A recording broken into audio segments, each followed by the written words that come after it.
지금까지 설명드린 내용을 토대로 사례를 들어 입력하는 모습을 보여드리도록 하겠습니다. 첫 번째, 남편이 2012년 5월 5일에 취득한 서울시 양천구 소재 A 아파트와 2018년 10월 10일에 취득한 서울시 성북구 소재 임대 등록한 비단독주택을 보유한 상태에서 남편이 B주택을 보유하는 것이 유리할지 아니면 아내에게 증여하는 것이 유리할지에 대해서 직접 입력하는 모습을 보여드리겠습니다. 증여일은 2021년 6월 21일로 가정하겠습니다.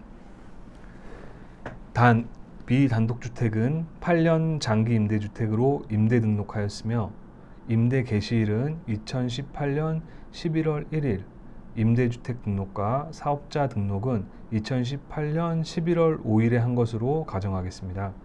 또한 남편과 아내는 A주택에 주민등록을 하고 실제 거주한 것으로 가정합니다. 먼저 보유 양도 증여 기능 계산에 앞서 보유할지 증여할지 비교하는 것이므로 증여세 계산을 먼저 합니다. 증여세를 입력하는 모습은 생략하도록 하겠습니다. 증여세 입력이 끝난 경우 컨설팅 화면을 다시 클릭합니다. 고객 관리를 클릭합니다. 신규 등록을 누른 후 고객명에 성명을 적은 후 동일 세대원 정보를 입력합니다.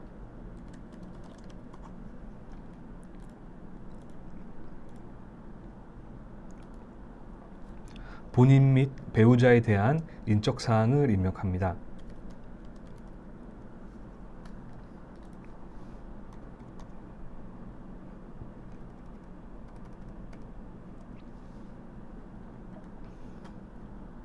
보유하는 주택 중 임대사업자 등록을 한 것이 있으므로 사업자 등록 여부에 예라고 체크합니다.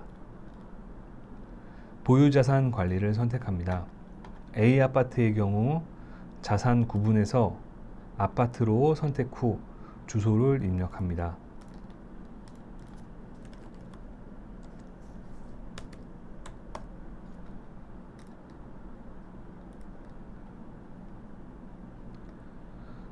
주소 입력 시 면적은 자동으로 불러옵니다.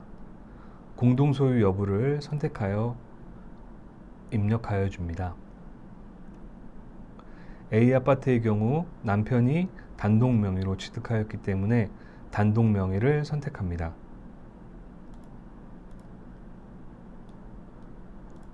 취득일을 선택하여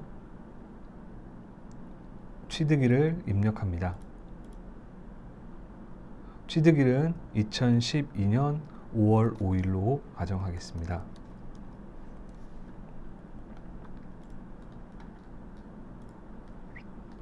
거주주택 여부를 선택합니다. 해당 아파트에서 남편과 아내는 주민등록을 하고 실제 거주하였으므로 거주주택을 선택하여 줍니다. 또한 보유주택을 임대 등록하지 않았다면 거주주택으로 선택하시면 됩니다. 거주주택 선택 시 임대주택 등록 여부, 임대료 입력, 임대료 상한 5%는 비활성화됩니다. 그 다음 비단독주택에 대한 내용을 입력하여 줍니다.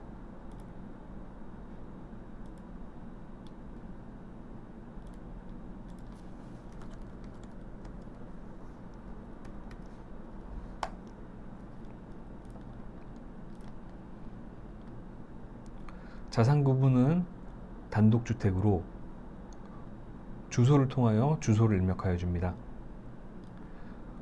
공동소유 여부를 선택하여 입력하여 줍니다.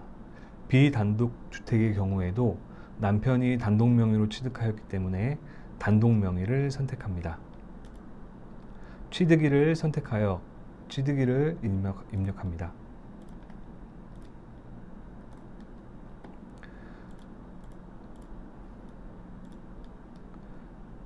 취득일은 2018년 10월 10일로 가정하겠습니다.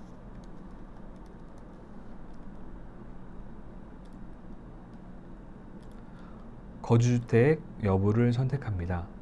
해당 단독주택은 임대 등록을 하고 임대를 주고 있었기 때문에 임대주택으로 선택합니다. 임대주택 등록 여부를 선택합니다. 해당 B주택은 세무서에 사업자 등록뿐만 아니라 지자체에 주택임대사업자로 등록하였으므로 등록함을 선택합니다. 등록함을 선택 시 등록 유지, 자동 말소, 자진 말소를 선택해야 하는데 B주택은 폐지되는 유형이 아니므로 등록 유지를 선택합니다.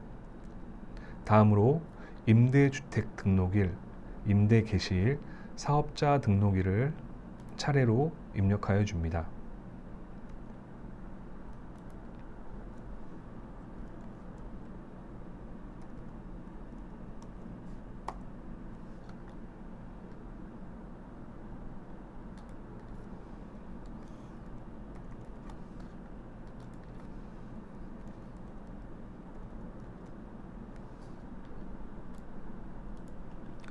종부세 합산 배제는 국세 혜택이므로 임대 개시일의 기산점은 임대주택 등록일, 임대 개시일, 사업자 등록일 중 늦은 날이 됩니다. 따라서 셋 중 늦은 날로 계산되어 소득, 조특법상 임대 개시일에 자동으로 불러옵니다. 구분해서 매입 임대와 건설 임대 여부를 선택하여 줍니다. 매입 임대주택으로 가정하겠습니다. 종류를 클릭하여 임대주택 종류를 선택하여 줍니다. 주택은 8년 장기 임대주택으로 등록한 것으로 가정하겠습니다. 여기서 만약 단기 4년으로 선택하였으면 종부세 합산 배제를 받을 수 없었을 것입니다. 왜냐하면 2018년 4월 1일 부터 2020년 8월 17일 사이에 등록한 주택의 경우에는 8년 장기 임대주택으로 등록하고 8년 이상 의무 임대 기간을 충족해야 하기 때문입니다.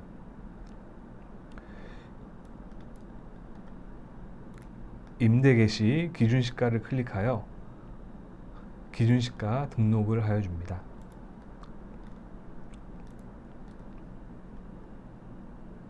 고시 여부에 예 혹은 아니오를 선택합니다. 해당 주택은 고시가 된 주택이므로 예로 체크하겠습니다. 고시가 된 건물인 경우 자동적으로 임대 개시일에 고시가액을 끌어옵니다.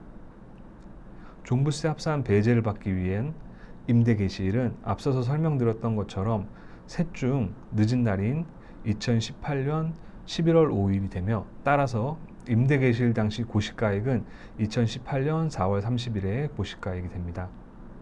만약 임대 개시일이 2018년 4월 31일 이전이었다면 2017년 4월 30일 고시가액을 끌어왔을 것입니다.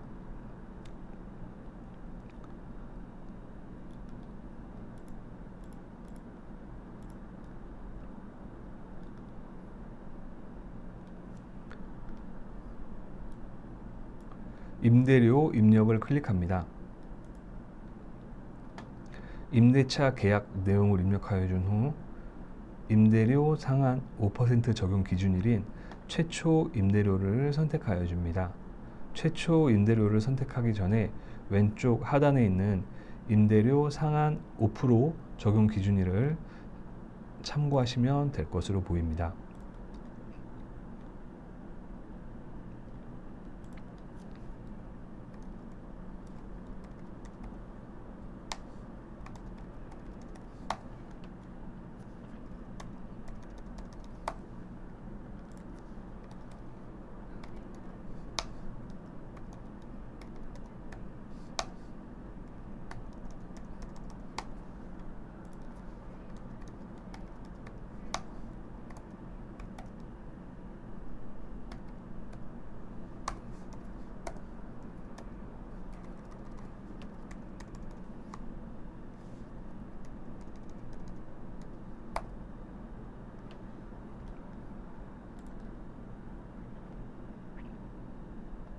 입력이 완료되면 하단의 다음 버튼을 클릭합니다.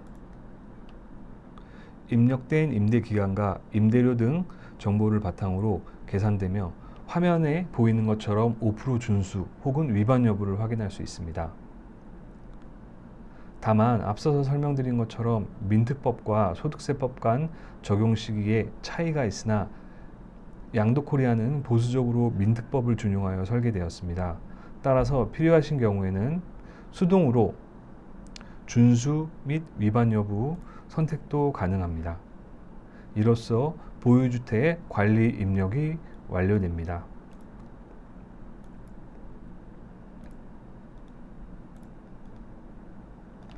다시 고객 선톡을 눌러 방금 등록한 납세자를 선택합니다.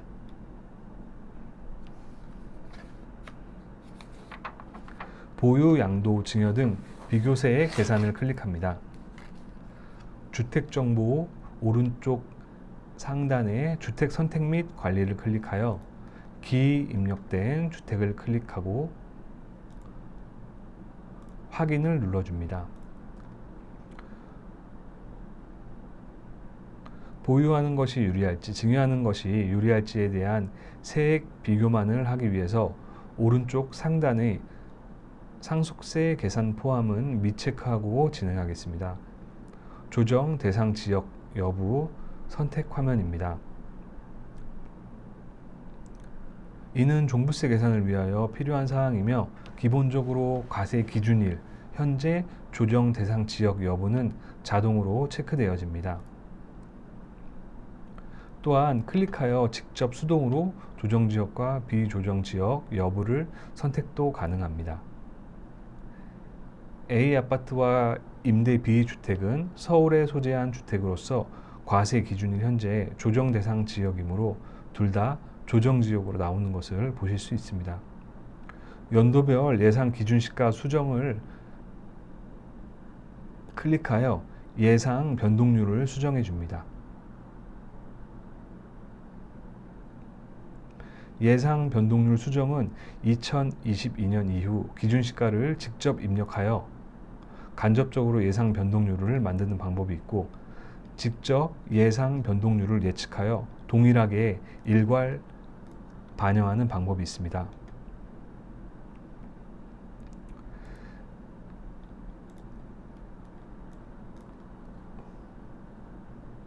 저의 경우에는 2020년과 2021년 실제 변동률이 앞으로의 예상 변동률과 동일하다는 가정하에 진행하도록 하겠습니다.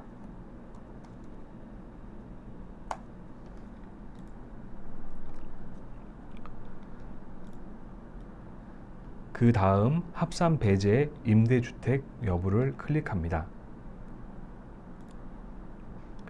클릭하면 임대주택 합산 배제 요건을 나열하여 요건 충족 혹은 요건 불충족 여부를 확인할 수 있습니다.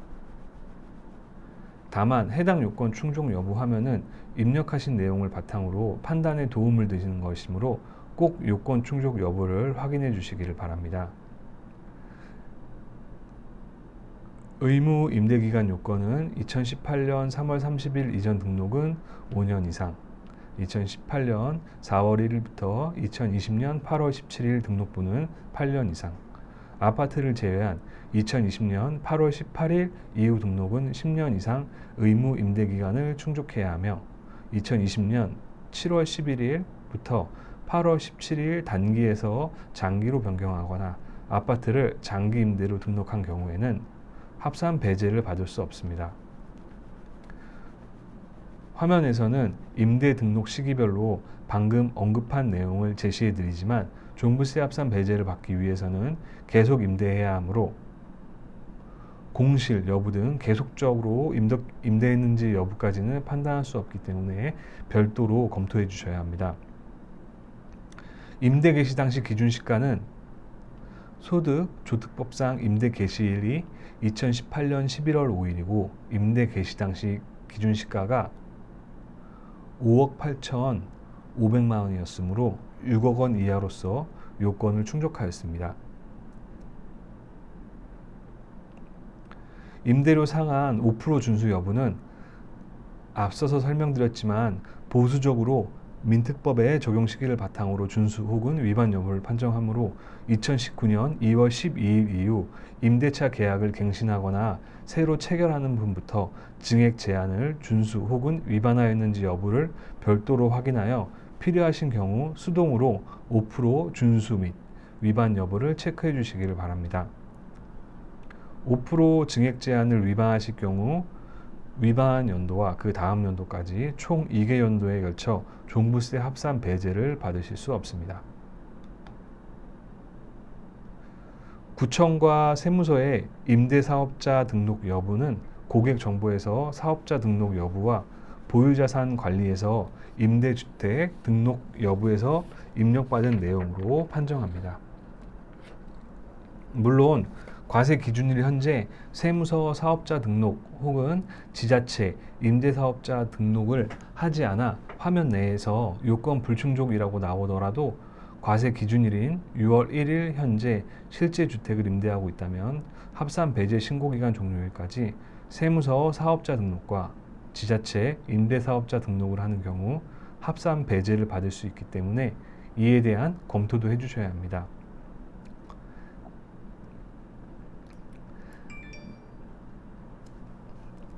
마지막으로 2018년 9월 14일 이후 유효주택자가 조정 대상 지역에 취득한 주택인지 여부에 대한 확인입니다. 해당 요건은 프로그램에서 자동으로 체크가 안 되기 때문에 별도로 판단해 주셔야 합니다. 사례에서는 유주택자인 남편이 2018년 9월 14일 이후 조정 대상 지역에 소재한 B주택을 취득하여 임대주택 등록을 한 것이므로 합산 배제 요건을 충족하지 못하였습니다. 다만 2018년 9월 13일 이전에 매매 계약을 체결한 경우로서 계약금 지급한 사실이 입증되는 경우에는 제외되지만 해당 사례에서는 이 경우에 해당하지 않는 것으로 가정하겠습니다. 따라서 합산 배제 임대주택 아님을 체크하고 확인 버튼을 누르겠습니다.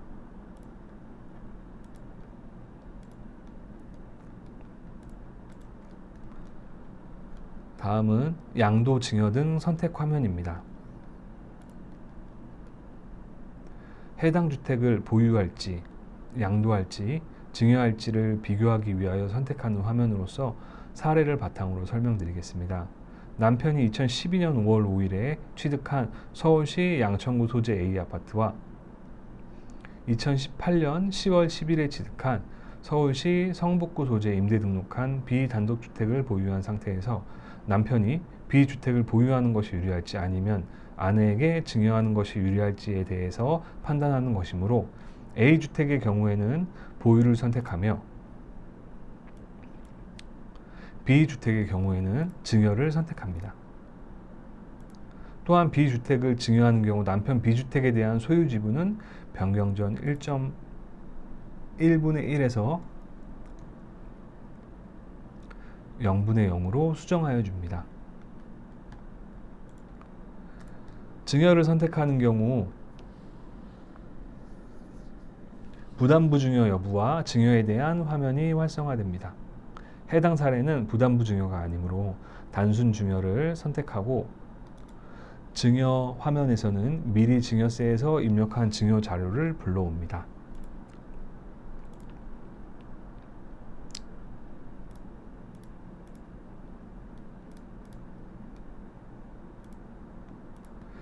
증여일자는 2021년 6월 21일이므로 증여일자를 입력하여 줍니다.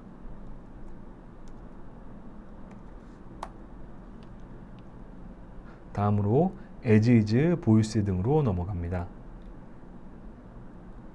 먼저 확인하기 전에 오른쪽 상단의 재계산 버튼을 한번 눌러줍니다.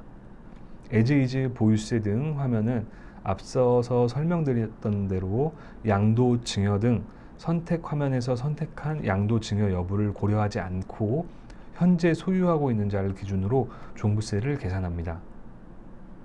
화면에서 계속 보유하는 것을 가정하는 상황에서 재산세 및 종부세 계산 내역을 확인하실 수 있습니다. 또한 계산 내역을 통하여 계산 근거를 확인하실 수 있습니다. 또한 오른쪽 상단의 연도별 보유세 등을 클릭하여 5년간의 종부세 예상액도 확인하실 수 있습니다. 종부세 계산된 내역을 잠깐 살펴보면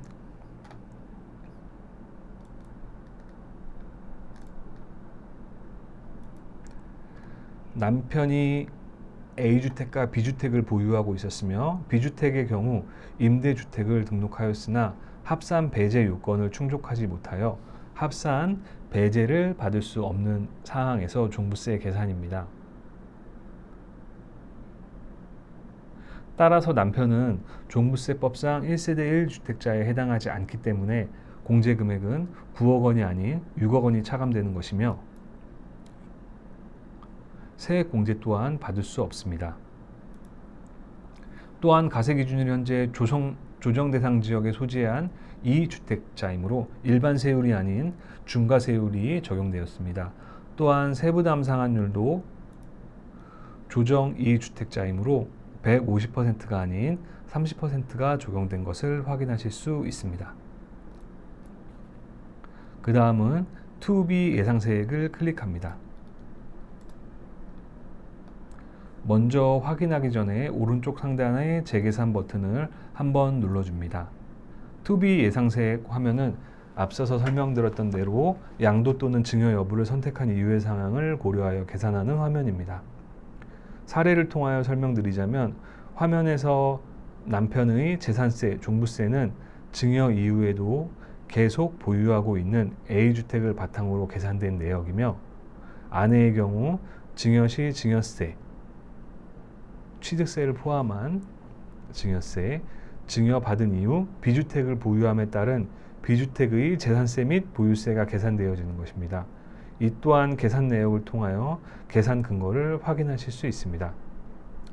계산된 내역을 잠깐 설명드리자면 먼저 아내의 증여세 계산 내역을 클릭하면 증여세와 증여취득세를 확인하실 수 있습니다. 취득세의 경우 해당 기능 특성상 증여 시 취득세만 지원이 가능합니다. 아내의 경우 증여자인 남편이 증여일 현재 1주택자가 아닌 상황에서 보유주택 중 B주택을 2020년 8월 12일 이후 증여하였고 해당 B주택은 증여 당시 조정대상 지역에 소재하며 기준시가가 3억 원 이상인 주택을 증여받았으므로 중과세율을 적용받는 것을 확인하실 수가 있습니다.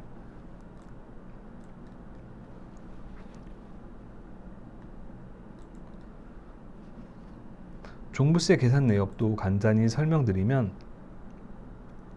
먼저 남편의 종부세는 계속 보유하고 있는 A주택에 대한 종부세이며 공제금액은 6억 원이 차감되어 있는 것을 확인하실 수 있습니다.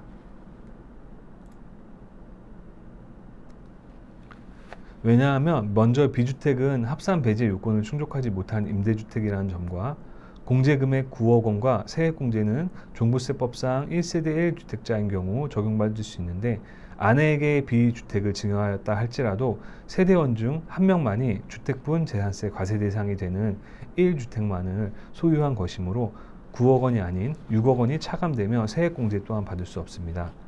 이는 종부세의 인별 계산을 원칙으로 하지만 공제금액 및 세액공제를 적용받기 위한 1세대 1주택 판단은 예외적으로 세대별로 판정하기 때문입니다.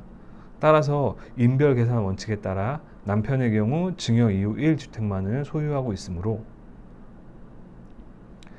세율은 중과세율이 적용되지 않으며 세부담 상한의 경우도 300%가 아닌 150%가 적용되게 됩니다.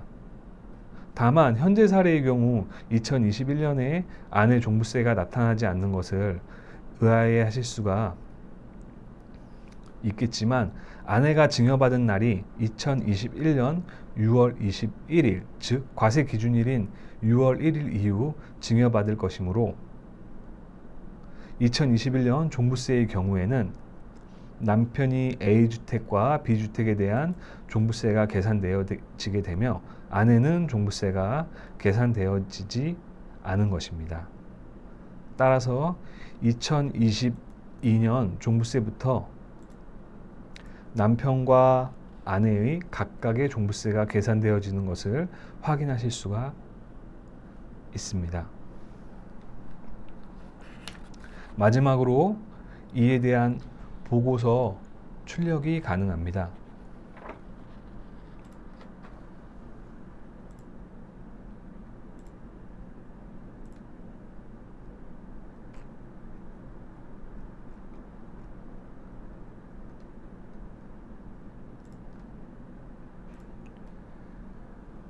여기까지가 보유 양도 증여 계산 기능에 대한 설명이었습니다. 아무쪼록 보유 양도 증여 계산 기능이 세무사님들 실무에 도움이 될 수 있기를 바라며 앞으로도 회원님들의 해당 기능에 대한 의견과 조언을 바탕으로 더 많은 사실관계가 적용될 수 있도록 지속적으로 개발하여 보완하도록 하겠습니다.